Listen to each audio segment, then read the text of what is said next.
Good evening, everyone, and how's everyone doing tonight? Welcome to Friday Night on the Homestead. Tonight's topic, winter backup power. And we're going to kind of focus on generator versus solar generator. So right now, ready for a shock? It's just me. So everyone's probably wrapping it up from Bruce's Backwoods Law and running, grabbing coffee and getting stuff before they come on in here. So I'm just going to go ahead and do a little roll call here. First one in this evening was CR, Creative Redundancy from Canada. Emma 3010, Idaho Garden Girl. Okay, it just jumped on me. I hate it when it jumps. I just try to scroll just a little bit. It goes whoop, all the way to the bottom. No, I don't want to go all the way to the bottom. Okay, okay, they're talking. Texas Rob came in. Shady Hill Homestead, Suburban Hillbilly. King Poopa came in. Ginger Ninja. Kaylin Strain. And everybody's talking. Courtney White Family Farm came in. Mary Beth Smith. Grammy Karen is here. Old School Prepper came in, and hopefully she's back home and got everything taken care of, and she'll be joining us here shortly because she actually has real world experience in what we're talking about tonight. If you don't know what I'm talking about, subscribe to Old School Prepper. And actually, I'm going to throw her up here real quick. She's saying hi to me. Yeah. So Old School Prepper. And look at her videos from last year when she got hit by the ice storm in 10 days of no power. All right, Scan Family's in here. Hey, how's it going?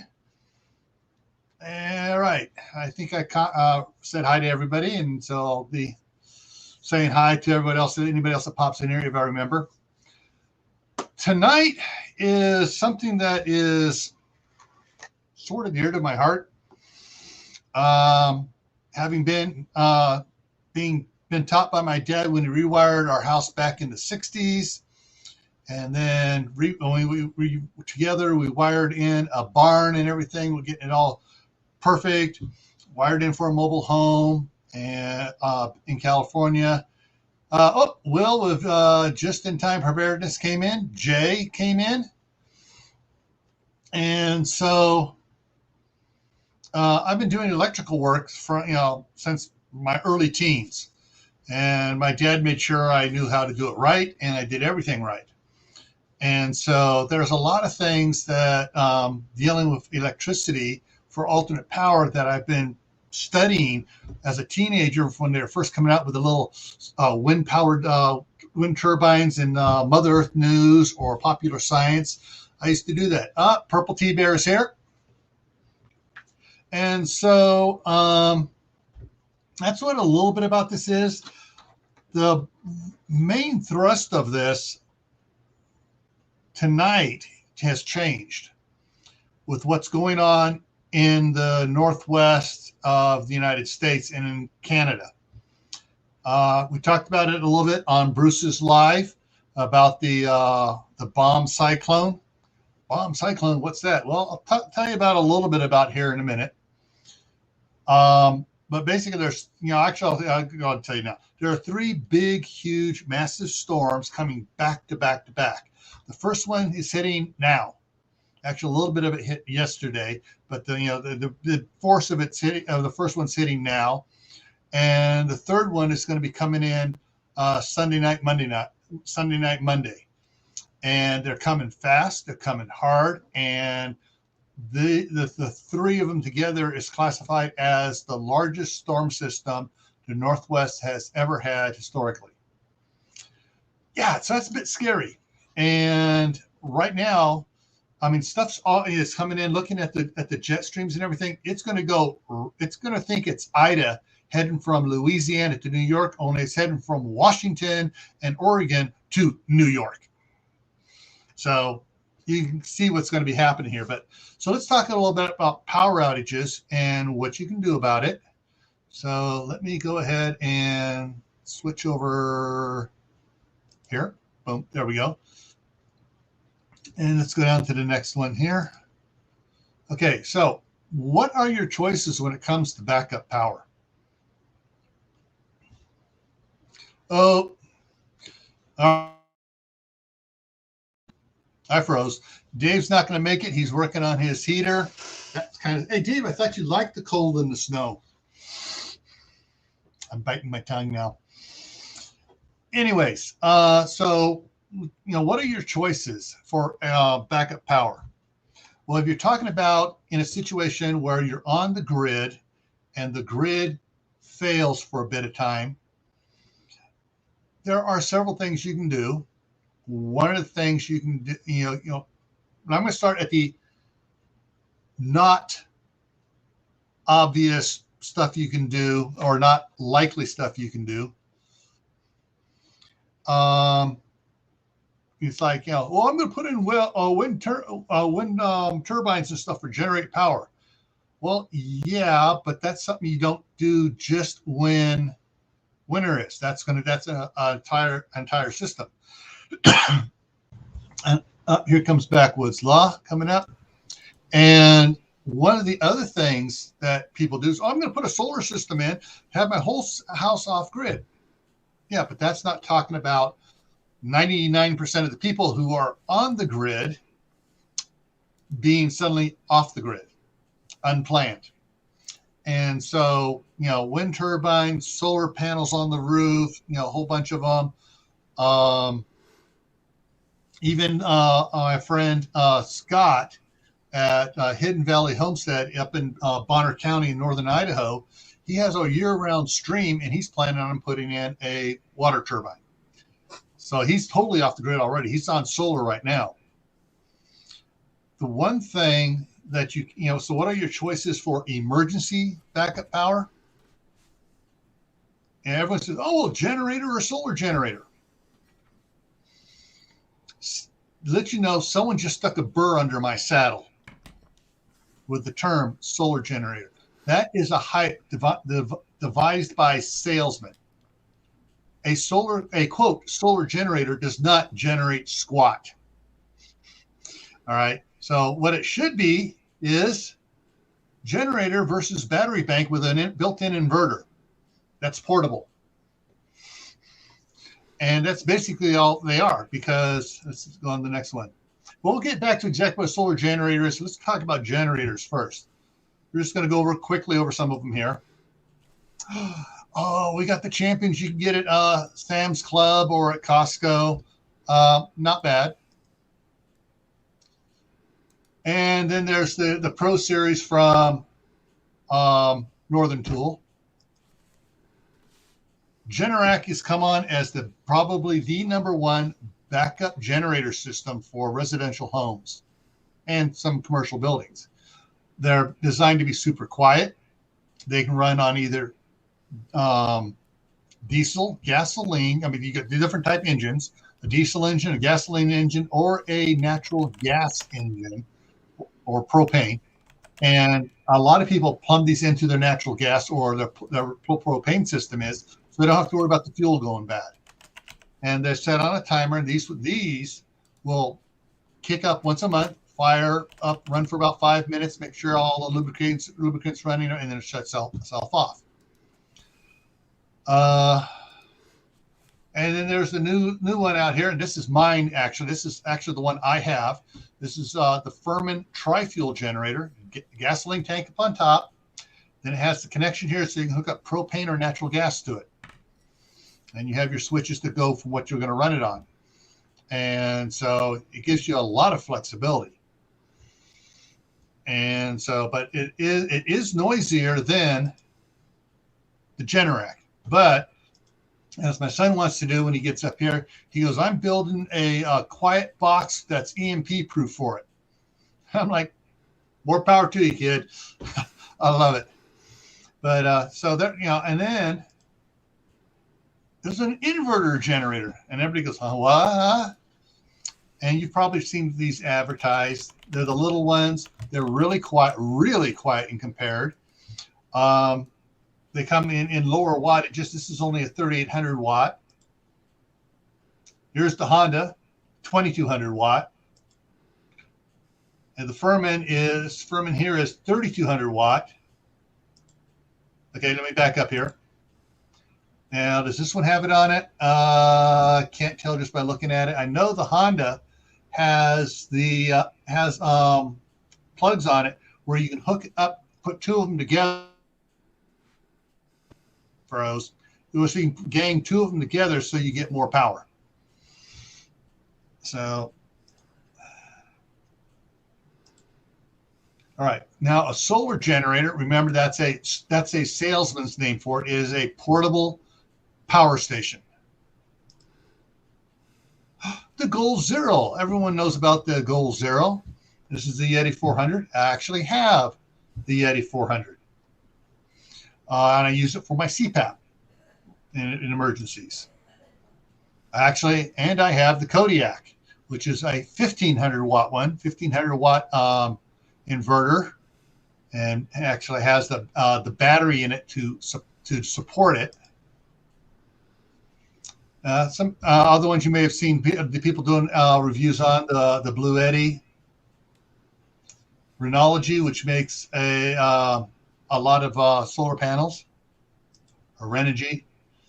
No L in there, sorry. I don't know why I wanted to say that. All right, and then the Rolls Royce of all of these is the Titan.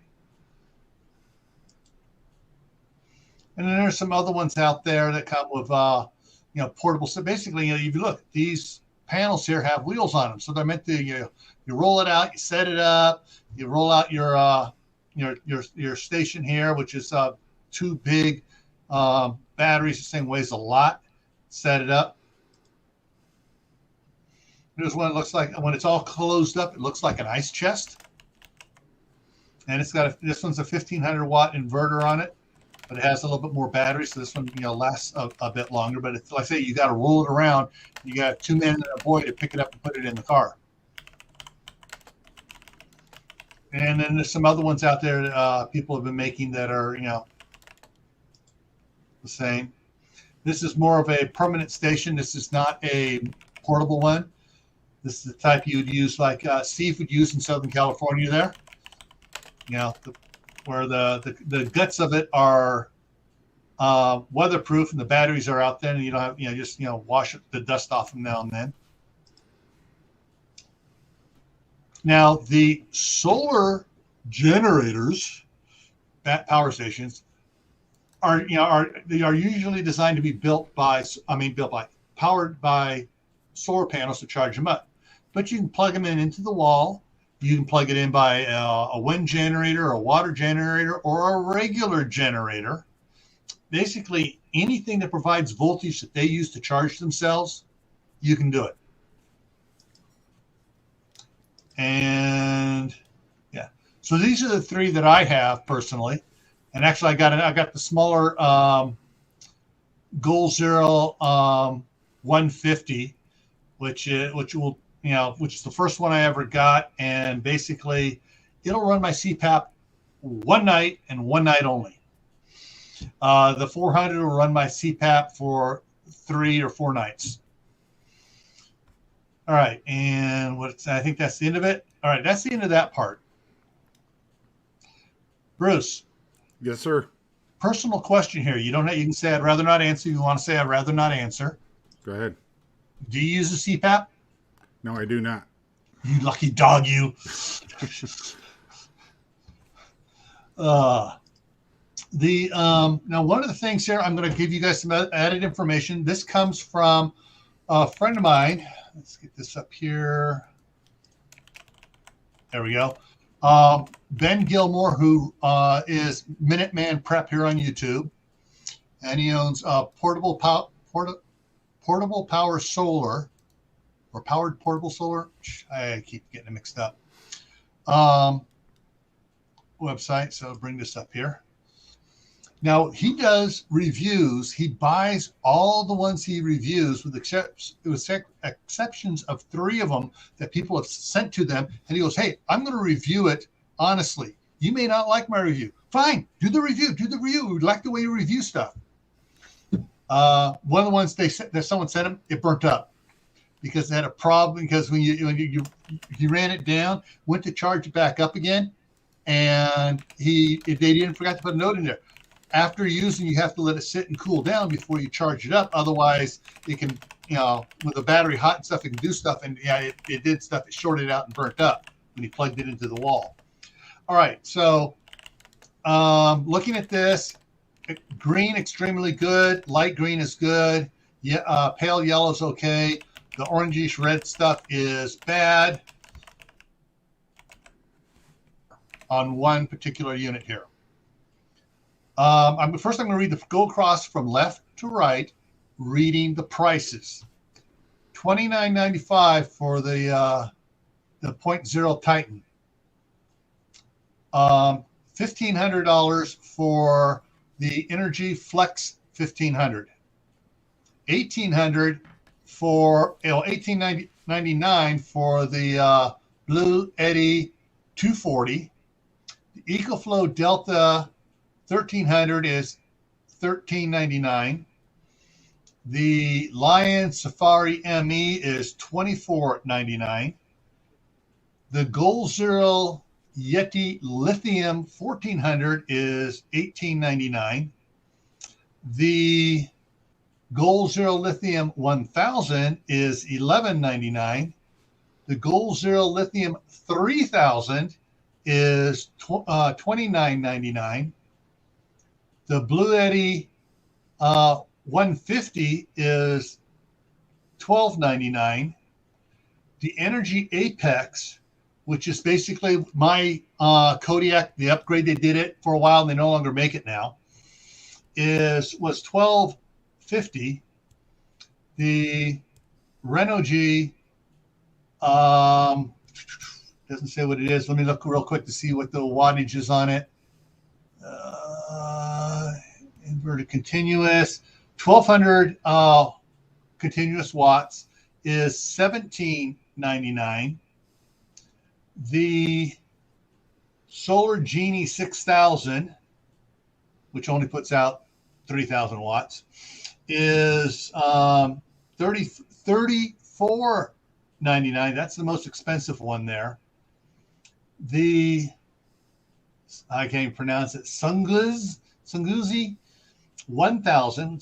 It's a 1,000 watt one, is $7.99. And at the bottom of the pile, and I repeat, at the friggin' bottom of the pile is the Patriot 1800 at $24.97. All right.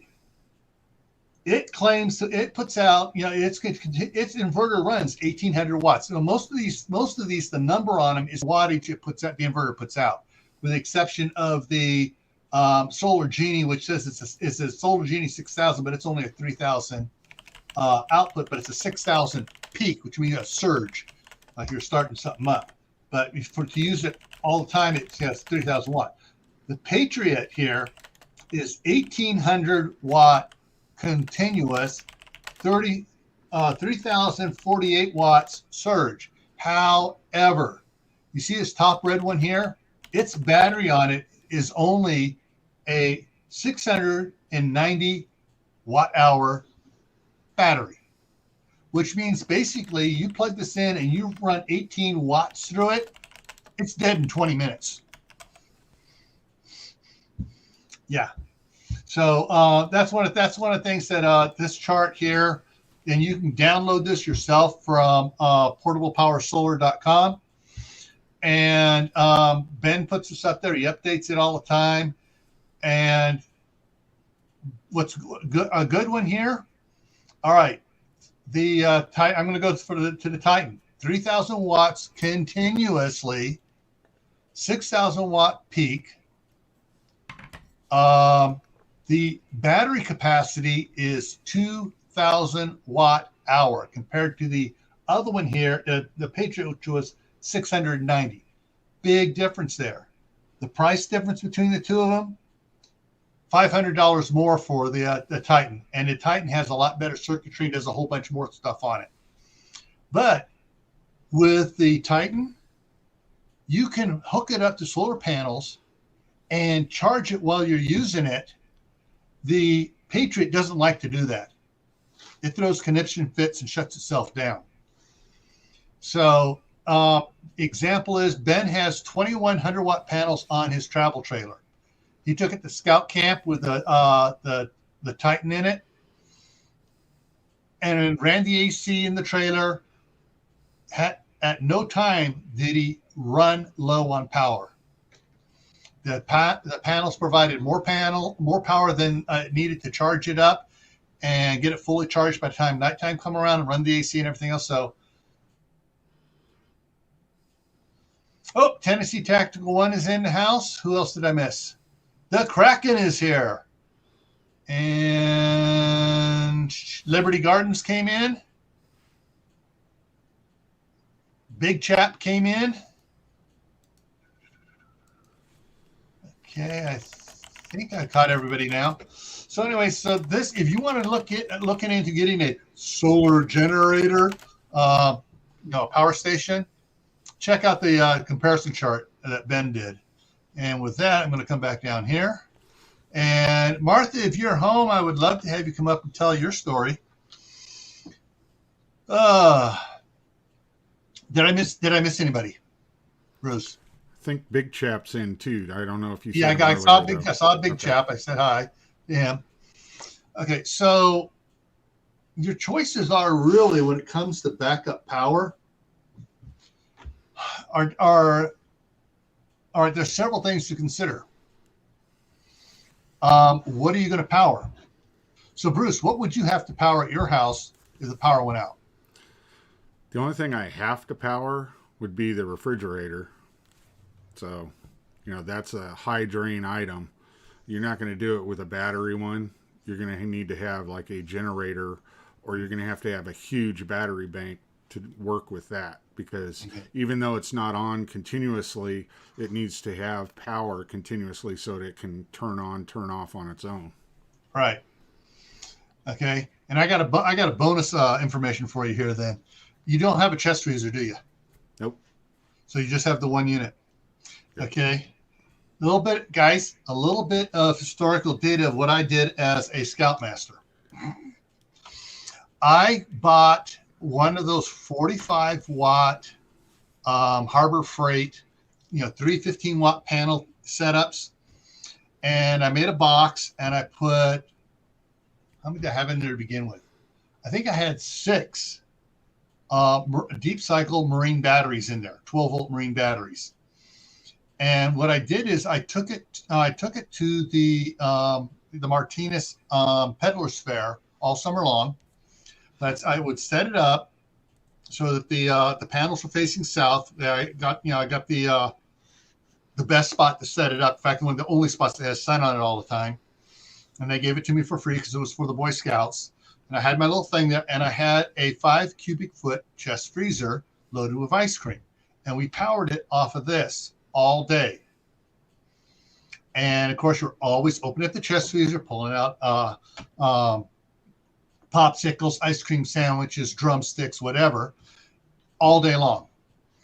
And so with that 45 watts charging it, help trickle charge it all day long with the 6 batteries I had in there from the very beginning. They were still at 50% charge by the end of the day. So, it was running all the time. So you can build a system fairly, inexpensively. The inverter I got was a 1,500 watt inverter from Harbor Freight. Harbor Freight panels for it. No, I'm not sponsored by Harbor Freight. I wish I was. And the batteries I actually got from Walmart for the marine batteries. And the batteries, when I was getting them, 2007, 2011, they were running about $90 each. So I had, $100, $600 for the batteries. I had $95 for the inverter, and it was $115 for the solar panel system with the controller and everything in it. So I'm under $1,000. Let me bring this back up here. under $1,000. Nope, nope, nope, nope, nope, nope, nope, nope, nope, nope, nope, nope, nope. Okay. The second to the last one on the right here, the Sergio 1000 is $799. Everything else is at least, is well over, or is well over 1,000. And 1, 2, 3, 4, 5 of these are over 2,000, and one of them's over 3,000. If I had $3,000 to build right now, I'm replacing my deep cycle throws. I'm replacing my deep cycle 12 volts with golf cart batteries, which are made to be drained down. They're a lot heavier duty than even the marine deep cycle batteries are. And I can get the Duracell golf cart battery for $129 per battery. Let's see. So I could probably get 10 of those, plus a 5,000 watt inverter, and probably I could get 10 panels, 10 solar panels, 100 watt panels as well. So I have 1,000 watts charging it. I could build one of those really quickly for my house, and that would take care of everything I have here in the house to run everything all the time, just about. I couldn't run all the lights, but I could run most of the lights and stuff. And I could run my computer setup here in my office and everything, for the amount of time I'm on here, and still have plenty of power to go through the night to keep the two freezers and the one refrigerator running all night long and into the morning until it charges up again. So the thing you got to look at, are you just talking about for power for your house, or do you want it portable?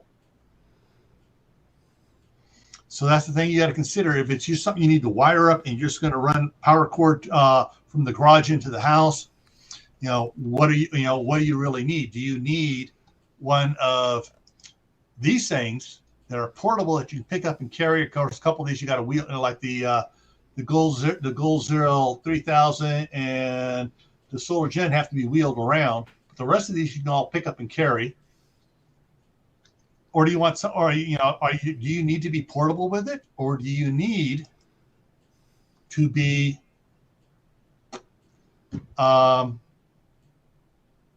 just have power for your house? Let's see. Okay, someone just put something up there. Pennsylvania Prepper, how you doing? Okay, the golf cart battery. He says the Duracell golf cart battery is $89.99. Yeah. The ones there are 5 different Duracell golf cart batteries in sizes.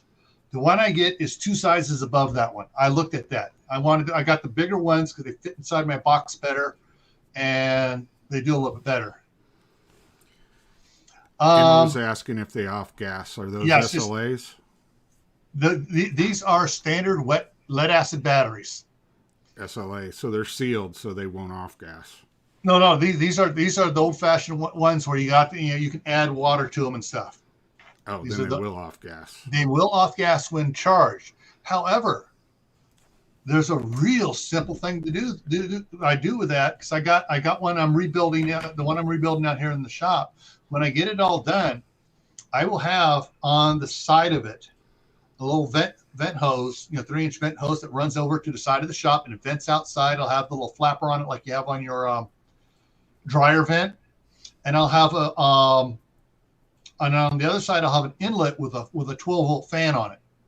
And so whenever there's charge power coming into it from the solar panels, it automatically turns on the fan, so it blows fresh air into it. So it automatically vents when they're charging. Little secret I learned from Reed. That's Reed is Manifestations of Imagination. He's an electrical engineer. His entire house is off grid down there in New Mexico, and he has some really great information. Yeah, Kaylin has one of the ones that are sealed, won't off gas. Now, if you get the, if you upgrade, which I want to do in a couple of years, to the LiFo, the lithium iron phosphate ones, they don't off gas. PO4. Yeah, PO4. They don't off gas. So, but still, I would still have ventilation going in there so that they get some fresh air just for safety's sake.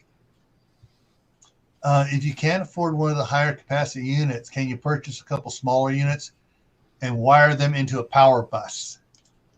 That is a question for either Reed or Ben. Read at Manifestation of Imagination or Ben at Minuteman Prep. Some of the ones that were in that list, you can interconnect. That's what he's talking about doing.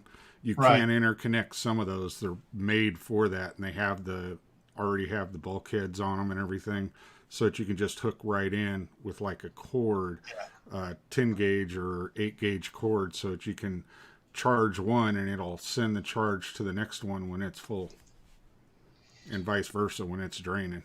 Yeah. Oh, okay, Pennsylvania Prepper. Okay, that could be this the GC8. I have to go back out and check the numbers on mine out there. All I know is the last time I checked I've been getting mine at Batteries Plus, and the last time I checked there, the price went from $99 to $129, and the cord charge went from $8 to $20. Fortunately, I got a bunch of 12-volt cores just to trade in when I do it. So I'll have to check that out at my Sam's here and see what they got here. Now some of the ones here, let me go back over to that thing again. Some of them, like the 0.0 Titan, the Flex. I think the Eddie does it. I'm not sure. The Eddie 2040. You can add. They have stackable batteries, so you can just stack battery things. They just stack up for it. They also have an outlet, so you can hook it up to other batteries, other power sources as well. But they also have their stuff in it to say, hey, if you're going to do this, you have to do this, this, this, and this. There's safety things to being concerned about these. So, but if you have ones where you've are just doing some golf cart batteries, or you're buying your own lithium iron phosphate batteries, you can just set those up, and with a charge controller on it, the charge controller makes sure you don't overcharge the batteries from your solar panels.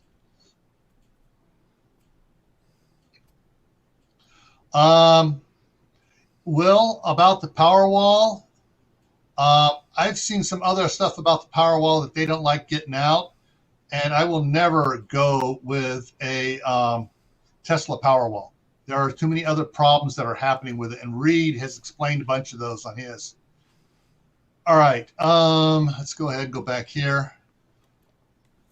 So, Martha, I'm going to try to relay your story. You tell it so much better, though. So last year in Oregon, they had an ice storm, took down power lines, trees, and everything else, and she was off grid for 10 days. They had a catchment system for catching water. She did a bunch of things she had to do for, because they had, I believe, Martha, you are on well. Put yes or no if you're on a well. And they had no power really to run the well. But I think you had, she's in the bathtub. Okay. I believe she has on her well had a hand pump on there as well, so they could hand pump water out. If I remember the video right, I was hoping she'd be in here, so I didn't go back and review her video. And she did several videos on it during that time frame. Yes, with a hand pump. There it is. Yeah. And so she would pump up and fill up buckets and stuff and bring them in the house. She would charge the toilets, or charge the one toilet for everyone to use. And I think she was being sneaky. She charged the second toilet, but didn't tell anybody. So that was her emergency toilet. And okay, here's some more information on her. All right. And she has a simple pump on it. Okay. So basically, and the storm was still going on for part of this, at least the beginning of it. And I believe at the one point you had a rainstorm come through and you caught more water in your rain catchment system. So you using, the rain catchment water, bringing it in and using it for stuff. And anyways, you guys, you really, if you want to see real life experience, go to Old School Prepper last year and look for her power outage videos and watch the things she did to get by.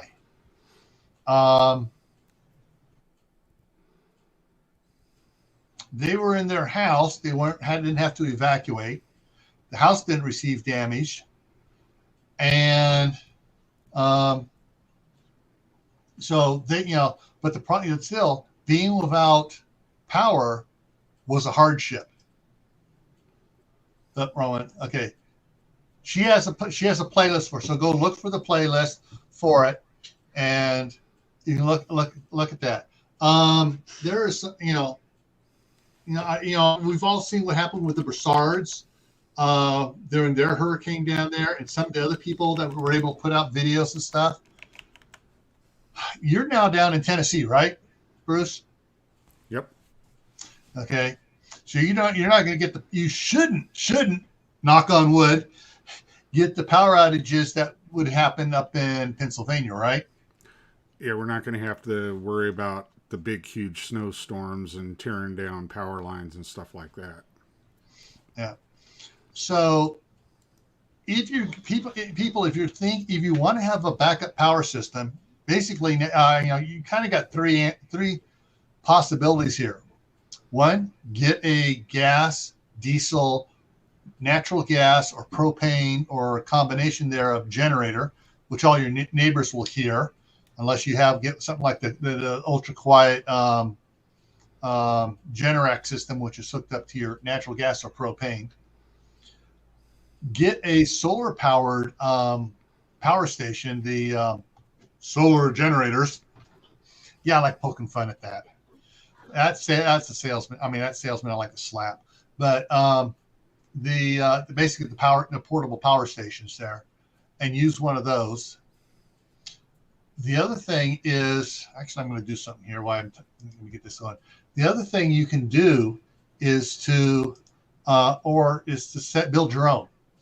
And when you build your own, what's easy about it is, I got $200, $300. I can add a couple more batteries to it. Whereas the battery stuff, when you buy the expandable battery packs for these others, you're talking $500, $600. So let me see if I can bring this up here real quick. What was I going to bring up? I just had a brain fart. That's what happens when you get old. You lose your hair. You lose your mind, dribbles out of the ears. Dang, I just forgot what I was going to look up here. One thing you want to think about with your solar systems, if you're going to do, like you were talking about with the deep cycle batteries, you want to make sure you hook up the positive and negative on different ends of your battery line, because you have them all interconnected. You want to have the electricity flow completely through all the battery cells to the other end of your battery stack, however long it is, and connect. If you connected positive on the first one, connect the negative on the next one, so that you have the energy flowing through all the batteries to fully recharge all of them. If you don't do that, you'll charge the first battery and the other ones will be dead. Yeah. You and if you're because if you're using like the golf cart ones, 6-volt ones, I did a video on how I had it wired up, and it runs the line on. I got so I have my 2 lines of 6s and all hooked in parallel. I think it's called. Trying to remember, parallel and series. 12. And then I have them hooked up, so I have all 6s on the side, and then I connect across, so I have parallel and in series. So it and basically when I've tested it, everything's charging equally. Each one is getting everything. And so you got to wire it right. And it's really not that hard. There are plenty of videos out there. Reed's put some out on putting, on how to do it. Power out when the hurricane hit. Hurricane Katrina lost power for 3 weeks in Kentucky. Whoa. So that was getting started on Homestead. I need to stop speaking battery geek. That's why I did the video, because I spoke battery geek and then I translated on the video. And I showed how it was done. I even had some drawings that popped up there too to make it easy. All right, so yeah, you can if you're going to. Oh, that's what I was looking for. Yep, I got remembered it now. Okay, kilowatt usage meter. There we go. All right, so this is both.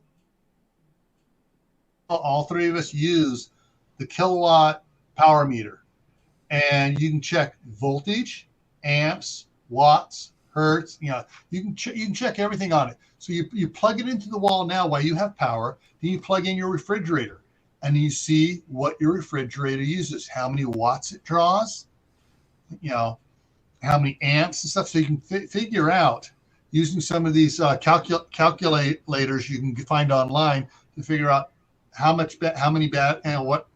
a battery is going to last for it, how many batteries you have to stack to build up your amperage draw. So, and you also, very important thing, going back to the other one here, let me see if I can bring it up here. So anyways, yeah, you get one of these, they're, $30. Oh man, the price has gone up. Dang. When I got it, it was only $15. So, but you can go through and check everything you think you might need: refrigerator, freezer, the fan on your wood stove, see how much power it draws. And then you can figure out what you need to get by. So pull this one here up. Okay, pull this back up and make it big again. Okay, one thing to realize, guys, when you're using any type of battery system, your draw capacity, how much battery you can draw on it. You do not want to draw your batteries dead. Example here is I like this draw capacity, and this all the draw capacity gets down here to the Patriot, has no draw capacity listed. He wasn't able to measure it because it went so fast, but it had a 690 watt hour capacity battery, which means it can generate 690 watts in an hour. And it has an 1800 watt inverter on it. So if you're running 1800 watts, I think battery's going to be dead in 20 minutes. And I think he's actually died in 18 minutes. So you want to calculate whatever the wattage, the continuous wattage draw is on these things. Figure a third of that for safety, so you don't kill the battery by drawing it down all the time. And so if you have one that has a continuous 3,000 watt, don't plug more than 1,000 watts into it. Or at the most 2,000 watts. Go between a third and 2/3. You don't want to overtax the system, because even if it's a good one like the Titan here, if you're pulling 3,000 watts out of it continually, that's a lot of draw on the batteries, and batteries heat up, and hot batteries don't live as long. Let's see what else we got here. Okay, hang on. Comment. All right. Yeah, okay. That's that one. I'll storm for a month. Okay. Yeah, so whenever you're looking at if you're looking at one of these prefab ones, remember, you're not going to get the full wattage out of it. You don't even want to try to get the full wattage out of it, because getting full wattage out of it strains the battery. And you got to double check. So Ben went through and double checked what the the battery capacity watt hours is on this chart. The one here, the Lion Safari I'm just looking at here, 2,000 battery draw capacity, watt hours 922. So it can draw more, it can draw at a higher rate. It's 900 watts. You're only going to get less than half hour out of it if you draw full power on it. And that's why you want to make sure you plan around what you need, what you're going to do. One of the things people do, they using the kilowatt, you can find out how often your freezer and refrigerator cycle on. And if it cycles on, say it cycles on once every 4 hours with it not being opened up. So you can run it for and if it runs for only 20 minutes to get back cool again, say all right, 20 minutes every 4 hours. Well, if you have a generator, you fire up the generator, everything, and you plug all your stuff in, run it for 20 minutes, turn it off. 4 hours later, you fire it up again. If you have one of these power stations, you hook it up to it and you run it for a little bit. And once the refrigerator freezer turns off, you unplug it from it because it's got 4 hours before it's going to try to kick in again, and you hook it back up to the solar panels to charge it up. So that's some of the stuff on that to think about that stuff there. The other thing to remember, if you're doing it on like your deep cycle 12-volt batteries, you don't want to draw those batteries down under 10.1 volts because if you do, you're going to jack the battery. Yeah. And so, that's why for my system I'm rebuilding here when it was in California, I'm trying to remember count now. I think I had 16 12-volt batteries on it. I had 21 100-watt solar panels. I had 18 15-watt solar panels, everything going into different charge controllers on it. So I had it broken out so that I wouldn't overcharge it. And I was when I was working, I was having to get up at 3 o'clock in the morning to get to work, which means I had to go to bed at 7 o'clock in the evening at least. And in the summertime, the house was still hot. So we had an AC unit just for the window.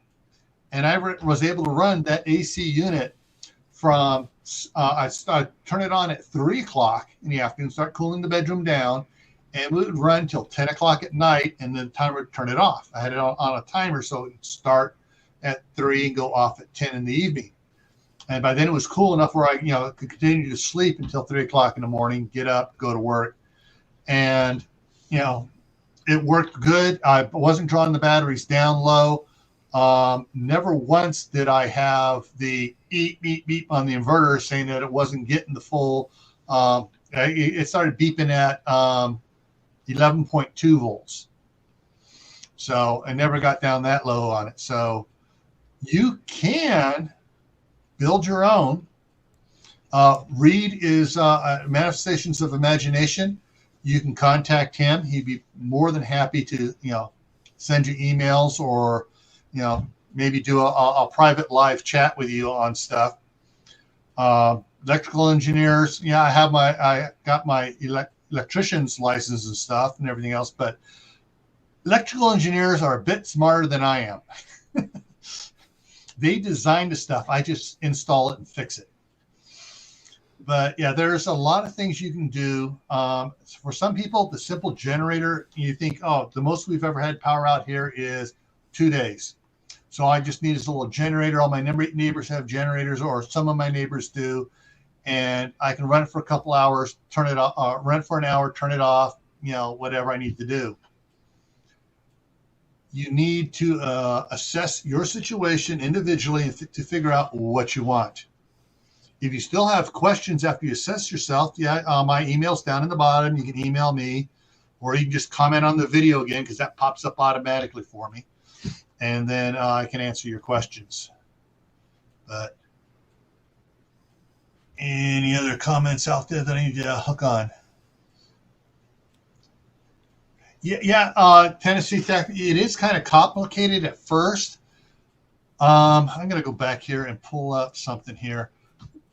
Probably one of the best things I had to learn. Let me go if I can go in here. Count wish list. I got to go to a specific wish list here to show you a book. Where's Matthew? There's Matthew.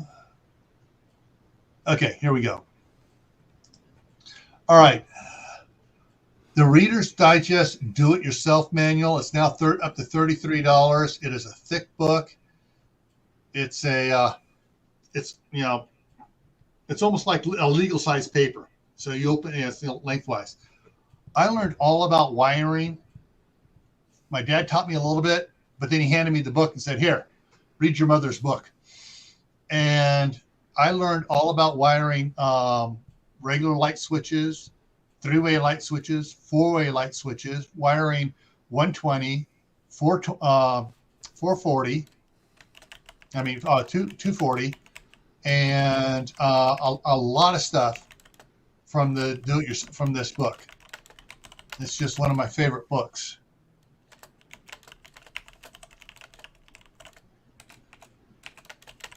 All right. Yeah. So let me go back here. I'm looking at Kaylin's top comment here. Okay, so not froze. So it only puts out 156 watts. I wouldn't do anything more than 100 watts on that. You don't want to kill the battery. The little, like I said, my 150 watt Goal Zero would handle my my CPAP all night long. So it was a slow drain on it all night long. Got it down to about a third on its battery charge, and so I'd charge it up the next day at the Scout Med Lodge, and then you have to get over there and get it, bring it back, and same thing the next night. The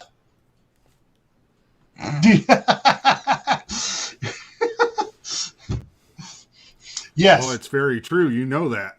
Oh yeah, yeah, and especially if you have a dingle butt running straight wires. So you open up the box and you got one white wire, one green wire, and two black wires instead of a black and a red. Huh? Exactly. And then you got to run wires around and do a continuity test to find out which wire is which. That's how I had to do it here at our new house because I replaced three-way switches. Fortunately, I had a continuity checker. Otherwise, I'd have been lost in the sauce. Yeah. There is. I just love electricity. Most people are scared to death of it. I love it. I love playing around with it. I taught the Scouts the electrical merit badge using 9-volt batteries, 6-volt batteries, and I actually took two 6-volts, made it 12-volt, and I had some 12-volt fluorescents those Harbor Freight solar systems come with two 12-volt fluorescent lights. So I use those to 12 volts to teach the Scouts how to wire stuff up. Nice, safe, small amperage, 12 volts. Okay, what do we got? Ooh, and a new to me laptop for a few minutes. Checked in. Okay. There are, if you can make friends. SOP. He checks wires with his tongue. Hey. Dave, I've never checked wires with my tongue, and I only checked it twice. A 9-volt battery. I said, screw that. I'm buying a voltmeter. Yeah. We thought it was dead. Yeah. Okay, why isn't the smoke detector working? Wow. Okay, something's wrong with the detector, not the battery. Tennessee Tactical. If you want to do solar, it's very important that you know what your usage needs are, because you have to scale the solar system up to whatever you need to have that you require to run what you require to run. So that's where that kilowatt comes in useful, because then you know exactly how many watts you're running in your house every single day. So if you're trying to get your entire house up, okay, I've got to size this system up to 2.5 kilowatts or 10.5 kilowatts, whatever it is, so that you still have some safety zone there, and you're not going to completely kill your batteries every day, because it's going to take you a day or two to recharge them. Yeah. One of the things too, it's interesting if you look at go to Reed's Manifestation Imagination. Reed, his house, most of his lights are 12-volt lights. He has lighting. His lighting 12-volt, and then he has the inverters for stuff like the range and for pumps and stuff like that. Because the more things you can get that run 12-volt, that's less energy going through an inverter, which is actually using energy to invert to change the voltage from 12-volt to 120. So there are certain things you want to, if you're going to do a 12-volt system for your house, sort of off grid, you want to use as many 12-volt lights as you can that are, especially with the new LED ones. They're great. I mean, you look at a lot of the trucks with those bright lights and stuff, those are LED lights. And the big bright backup lights, hey, they work great for lighting a room up. Must have uninterruptible power set up, so it'll save the freeze the power loss while we're gone. Oh, that's something else. Okay, that Emma made me think of. Thank you, Martha, for putting that in there, or Reed's link. Okay, an uninterruptible power set here. UPS power.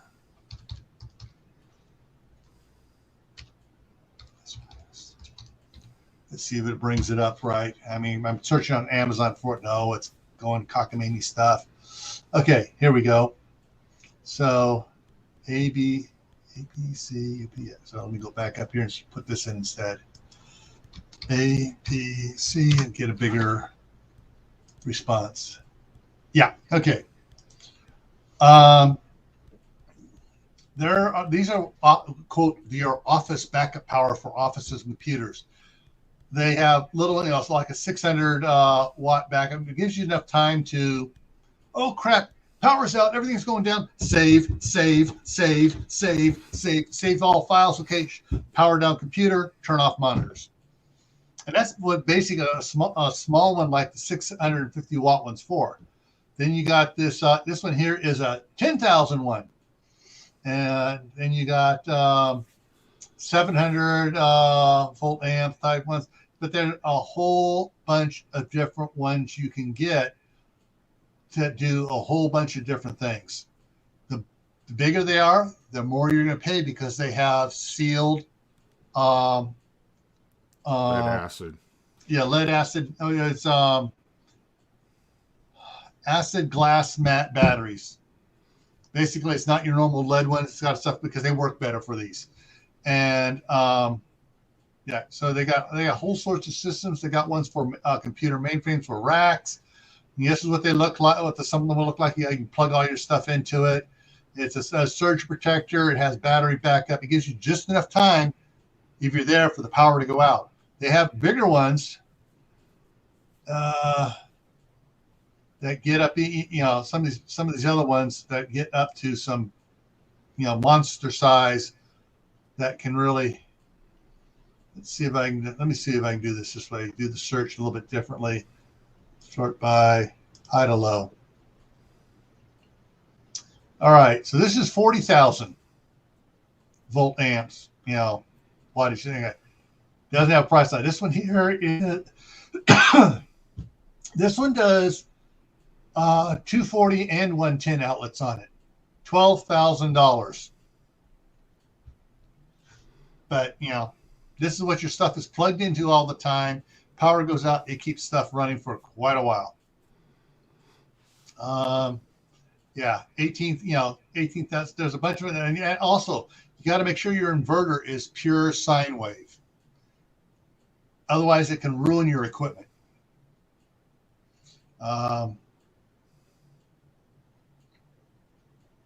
So as you see, the prices, up there on some of these can get expensive on these ones, but if you're trying to keep it, keep one thing in particular running for a couple days, if it's only running for a little bit, like 20 minutes every 4 hours, one of these might be able to handle it. And Dave just put pure sine wave in there. Yeah. Pure sine wave. I'm not going to talk a lot about pure sine wave because at the top of the hour, Reed did a good one on pure sine wave with graphics and everything at Manifestation of Imagination. Check that video out. Normally, what you have to worry about that on is if you're talking about like a tower computer or a laptop. They're the ones that are very sensitive to the modified sine wave.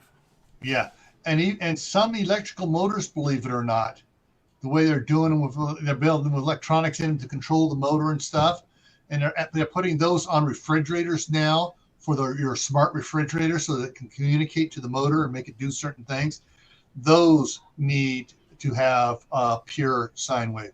Basically, pure sine wave goes like this: a nice gentle up and down. Modified goes, and each cycle, it does 60 cycles per minute. That's what your 60 hertz is. And so you're going like this, nice pure sine wave. It's beautiful, clean electricity. It's going like jerkety and stuff. It can really screw with certain electronics. It can screw with certain motors. So you got to be careful on those. Yeah, and those motors are typically in either your ice chest or your refrigerator. Those are the ones that'll really get jacked up by having a non-pure sine wave. Okay. Oh, Tip Top Farm is in the house. Hey, I can be replaced.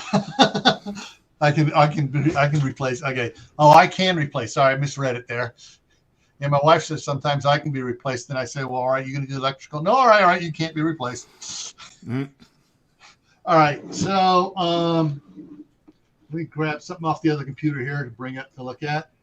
Okay, so stuff coming up here. So Bruce, you're just doing the one on Fridays, right? You don't have any other live streams? That's it. Sometimes I'll try and get on a Saturday or a Sunday if people are not doing anything and there's not any lives from the people that we're normally doing lives with. I'll just pop up and do a random one because I know everybody's getting bored. I'll say, hey, let's do one. Yeah. Okay. Is Courtney still in here? Or did she slip out? I know. Probably putting her to sleep. Yeah. I know Courtney has a live Media Monday at, if I get my times right here, 7 to 8. All right, at 10 o'clock Eastern time. I have for Camppatton Family Compound on Mondays from 6:30 to just before 8 o'clock. We cut it off just before 8 o'clock. We all go jump over and raid Courtney at Wide Family Farm. I have the Fireside Chat. We just kind of talk about anything to deal with homesteading and farming and stuff like that, and a few things from the news. We try to keep it, out of the political stuff. Tuesday, on Tactical Tuesday on Gray Man Prepping, my other channel.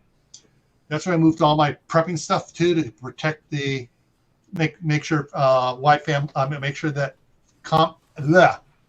Camppatton family, huh? Yeah, make sure that Camppatton Family Compound stays family friendly. So on Tuesday night, 10 o'clock Eastern, it's alternative heat sources. All right, we've talked about power. Now we're going to talk about alternative heat sources in case, for the winter to get you through power outages, whatever, some construction crew rips out the gas line and you don't have natural gas for a week. So we're going to talk about ways to get through that on Tactical Tuesday.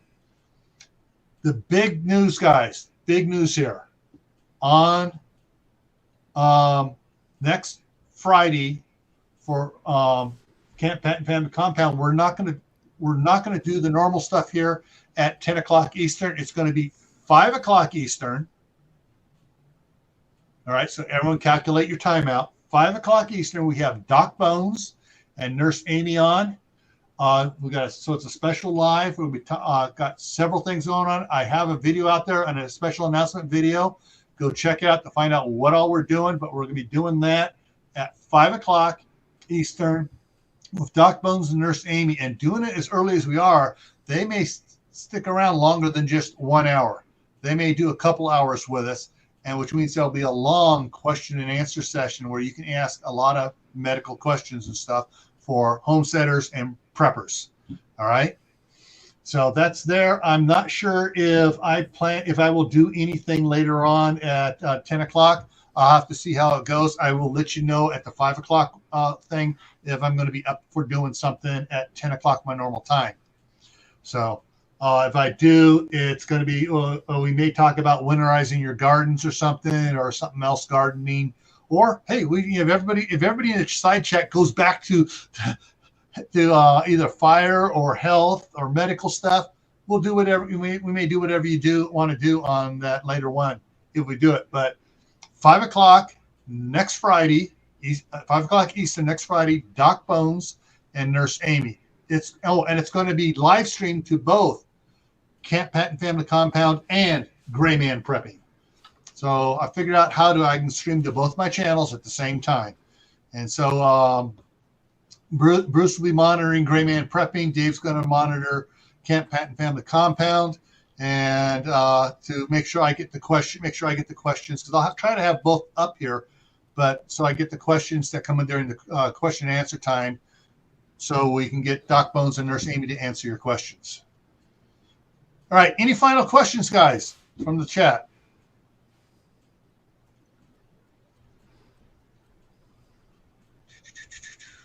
Just catching up on some of the chat stuff there. Seeing, Tip Top bought a Blue Eddy. Haven't had a chance to test it out yet. Cool.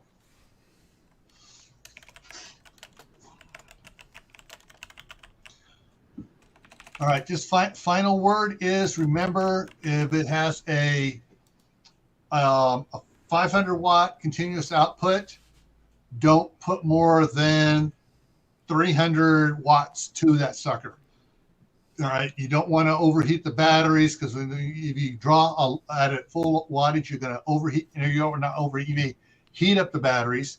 Of course, if you have one that has like a 1800 watt inverter and only a 690 watt battery, you are going to overheat it if you try even doing that. So also check on the paperwork what the amp hours is on the battery in the inverter if you buy one of those.